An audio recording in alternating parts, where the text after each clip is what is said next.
There are hundreds and hundreds of cartridges, but there's really two for the most part. There is a straight wall, 9, 40, 45, and the like. And then there's a bottleneck casing, 223, 65 Creedmoor, 308, etc. But sometimes we take an existing cartridge casing.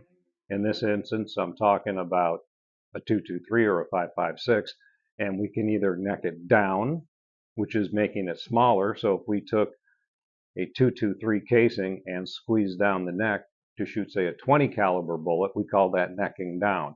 If we take that same casing and we make it larger, blow it up to, say, 30 caliber, that's called necking up, and we end up with a modified shoulder compared to the original casing from the 556 223. Next, we're loading 300 Blackout. Now, I picked this for several reasons. First of all, because it's a necked up 223, but it's got some additional considerations that you don't stop and think about perhaps with some other cartridges. The beauty of it is its versatility. You can shoot 100 grain bullets, you can shoot 240 grain bullets, and you can shoot everything in between. But there's a couple of things that you can know that will help you along the way. First, we're going to be loading for this little project some brand new bullets from Hornady, 180 grain fire points, well, brand new from sometime in the 60s. Now, these projectiles have been hanging around for just a little while, and you may notice on there a little bit of tarnish on many of them. Now, if that bothers you, you can remove that tarnish. However, I will tell you right now, it is not going to cause you any issues with the loading. It will not cause you any issues with it going down the barrel. But if it bothers you, clean them up and make them look nice and shiny. Now, stuff like that, I will get in out of an estate sort of thing, or somebody calls me up, hey, my grandpa passed and he's got all this stuff in the garage, you got some miscellaneous whatever. I don't know what to do with it. Well, you can bring it on by. Now, sometimes I get stuff like that and it sits around a little bit too long and then I need to do something with it. But sometimes fellows will do something for convenience. And let's say, for example, that you set up your reloading bench and you like to keep everything nice and organized. Now, one of the things that you did, maybe, if this was you or not you, to keep yourself organized and kind of, all together, is taking stuff like your primers, because you don't like the inconvenience of taking a 100 count sleeve and taking that out. You take a whole brick of primers and you put them into a container such as this, and maybe that goes up onto your organization that's right there above your bench, and it's very convenient for you to take out primers like this. Now, primers are put in specific packaging for a whole bunch of really good reasons by the manufacturer, not the least of which is if one were to go bang, everything right next to it is going to go bang as well. Now, if you have a 100 count sleeve and one of them goes, the way the packaging is done, it may actually prevent the whole package from bang all at the same time. But if you have like 1,000 of them in a container like this, if one of them goes, they're all going to go. And I'm here to tell you that's going to get really, really exciting that fast. Just saying. Leave them in the original packages, and now you can identify exactly what it is, because I do believe I have figured out exactly what this is, which is small rifle primers, as the box is indicating. However, as I've talked about before, those things are color-coded. And I believe we have here, see, they're all CCI small rifle standard primers. So I do know what they are. And thank you, manufacturers, for color-coding things, because it does help figure stuff out. Now, because I am loading a 180 grain bullet, I can use any of the common powders: H110, 296, 2400, Ramshot Enforcer, 4227, Accurate Arms 1680, CFE Black.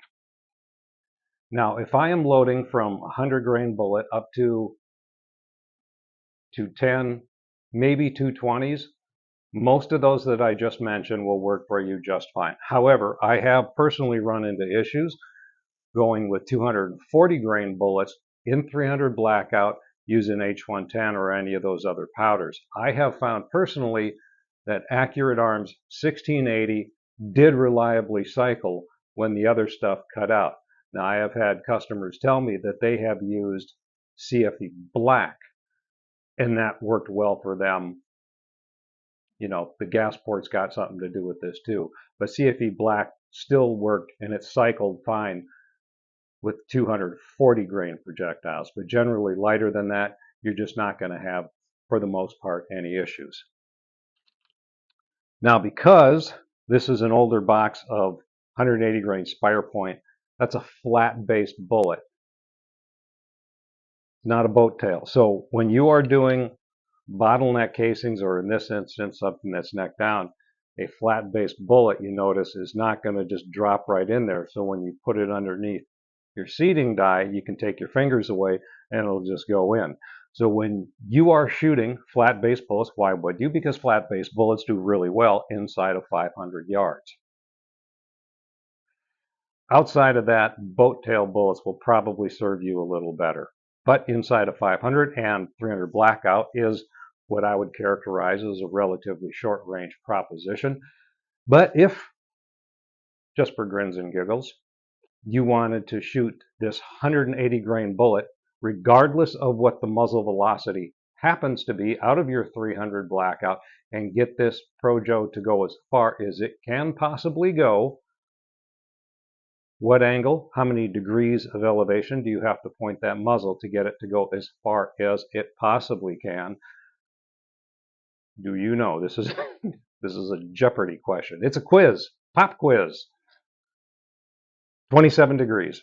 Angle that up 27 degrees, regardless of what the projectile happens to be or its muzzle velocity, it will go as far as it's going to go. But having said that, if you have a heavier bullet of a, say, boat tail design, that's my own personal bias, and you want that to go for particular application further and have its energy retained better, you go with heavier bullets. Lighter bullets, although they leave the muzzle at a higher velocity, slow down faster and don't retain their energy as well as heavier bullets, particularly on longer shots. Boat tail bullets are a little bit less affected by crosswind than a flat base, but again, this is 300 blackout, and this is basically just to blow through some old bullets that have been sitting around a little bit too long. Now, the other thing about using a flat-based bullet into a bottleneck casing is you can't hold your fingers, you know. Well, you can hold this thing in place, but boy, wouldn't it be easier if we could just open up the mouth a teeny tiny bit so I could set the projectile on top, take my fingers away, and run it up into the seating die without any issues. So, full-length sizing with an RCBS full-length 300 blackout sizing die.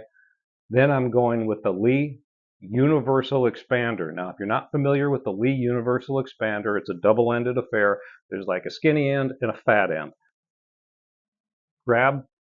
Take this thing off the top and pull out the two inserts and figure out which one is going to just open up that mouth just a couple of thousandths so you can set the projectile on top, take your fingers away, run it up into the seating die and not have any issues. Now, in this instance, using the Lee Universal double-ended affair, the smaller of them, kind of at the top of where the flare is perfect. It's just barely opening it up, and that's all I wanted to do, was have the ability to set a flat-based bullet on there, take my fingers away, and it stays right there so I can run it up into the seating die. So we're going to get into all of this, and I'm going to explain some of the other nuances with 300 blackout and or necked up or neck down casings in subsequent videos, but this is just to give you a general overview, and please keep your stuff in the original packaging. Happy trails.